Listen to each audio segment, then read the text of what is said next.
बहू, जरा हंस बोल ले। शहरों में 2 कमरे का मकान ही एक सामान्य फैमिली के लिए किसी सपने के पूरे होने जैसा होता है। आम सी नौकरी करने वाला रवि किराए से रहा करता था, लेकिन उसकी चालाक बीवी सीमा। आप अपने पापा को क्यों नहीं बोलते हो? गांव का मकान बेचकर यहाँ शहर में घर ले ले। अरे कैसी बात कर रही हो? यहाँ कैसे रहेंगे? वहाँ बड़ा खुला इलाका, यहाँ छोटा सा 2 कमरे का मकान, वो भी ना जमीन में ना आसमान में। पता है, माँ पापा को टहलने का भी शौक है। इस शहर की धूल मिट्टी में कहाँ जाएंगे? नहीं नहीं।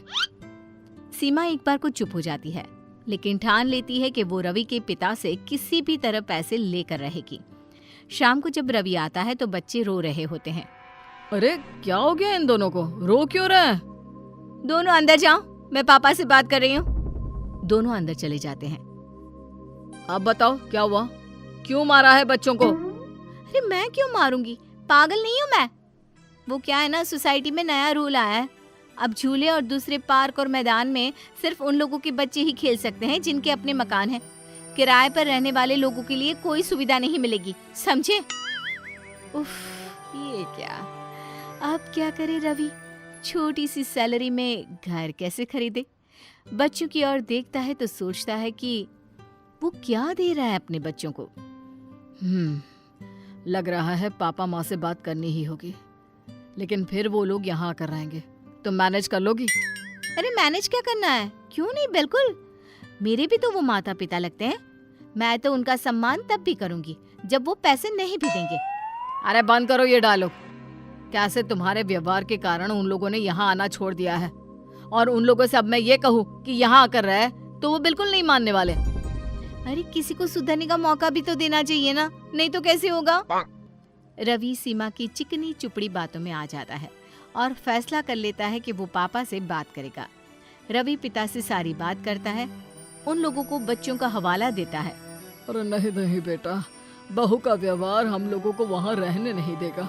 यहाँ तो आस पड़ोस है, माँ सारा दिन काम करती रहती है, घर गृहस्थी संभालती है।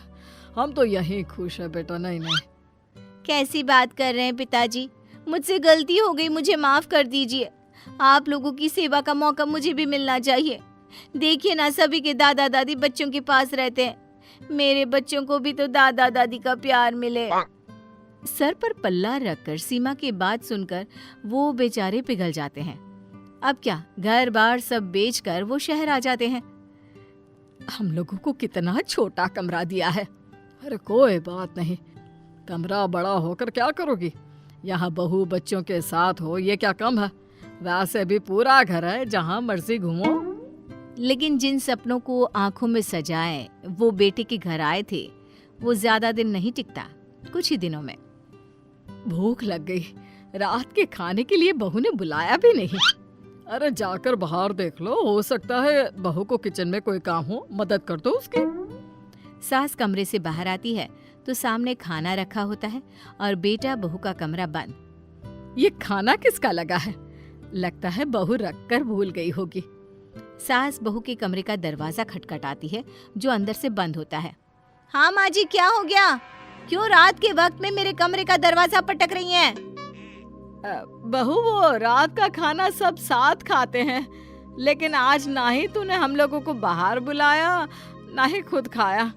और ये 2 थाली में खाना किसका लगा रखा है? आपका और पिताजी का। और किसका? हम लोग तो खाकर सो भी रहे हैं। आप लोगों का खाना लगा दिया था। अरे लेकिन खाना लगाकर बता भी तो देती। क्यों माँ जी, देख लिया ना, खा लीजिए अब। सास को लगता है जैसे जानवरों को खाना दिया जाता है, बहू वैसे ही हमें खाना दे रही है। लेकिन वो कुछ नहीं बोलती। कहती भी तो क्या कहती? क्या हो गया? क्या सोच रही हो? खाना गरम कर कर खा लेते हैं। तो सास को खाना होता तो बार बार बहू का मुंह देखती। फिर एक दिन ससुर टीवी वाले कमरे में बैठकर टीवी देख रहे होते हैं कि ये क्या है पापा जी, आप अपने कमरे में क्यों नहीं रहते हैं? यहाँ लोगों का आना जाना लगा रहता है। जब आप लोग साथ हैं तो लोगों ने आना जाना भी बंद कर दिया है कि सास ससुर बैठे रहते हैं सारा दिन। बहू, मेरी भी कुछ सहेलियां बनवा दे। सारा दिन घर में बैठे बैठे बोर हो जाती हूँ। घर पर तो कोई हम लोगों से बात भी नहीं करता है। बहू, तुम सारा दिन आस पड़ोस में हंसी मजाक कर लेती हो, कभी कभी हम लोगों से भी बात कर लिया करो। क्या बात करूं आप लोगों से? हाँ, अरे ना हो तो गांव चले जाइए ना कुछ दिनों के लिए, मन लग जाएगा। वाह बहू, जब पैसे और घर चाहिए था तो ऐसे बातें कर रही थी जैसे। हाँ तो अगर यहाँ रहना है तो शांति से रहना होगा, नहीं तो। बहू के डर से अब सास ससुर कमरे से बाहर निकलना भी बंद कर देते हैं। अब एक कमरे में बंद सास ससुर को खाना भी बाहर रखा मिलता, ना कोई बात करने वाला, ना कोई कुछ बोलने वाला। एक बार बाहर से जोर जोर से हंसने की आवाज आती है। लग रहा है कोई आया है, हंसे बोले कितना वक्त हो गया है, काश हम बाहर जाकर हंस बोल लेते। हाँ सही बोल रही हो, चलो बाहर जाकर देखते हैं कौन क्या बात कर रहा है। सास ससुर बाहर आते हैं तो सामने उनके बेटे और बहू जैसा ही एक कपल बैठा होता है। सभी खा पी रहे होते हैं और हंस बोल रहे होते हैं। कपल में से लड़की उठकर दोनों के पैर छूती है। नमस्ते अंकल, नमस्ते आंटी। माँ पापा, आप दोनों कमरे से बाहर, कुछ चाहिए था क्या? हाँ बेटा, कमरे में बंद घुटन हो रही थी, बाहर से हंसने बोलने की आवाज आई तो सोचा देखो क्या हो रहा है। अरे हाँ हाँ, और आप लोग क्यों बोर हो रहे थे? सीमा भाभी तो इतनी हंसमुख है, जब से हम आए हैं वही बोली जा रही है। हाँ बिल्कुल, बहुत मजाकिया है। हंस हंस कर बुरा हाल हो गया। आप बहुत खुश नसीब है कि आपको घर में ही कॉमेडियन मिला है। माता पिता बहू और बेटी की ओर देखते हैं और कमरे में चले जाते हैं। अरे माँ पापा रुको ना, बैठो, अंदर क्यों जा रहे हो? कोई बात नहीं, जाने दो ना, मैं कमरे में ही चाय दे दूंगी। नहीं नहीं, चाय नहीं पीना।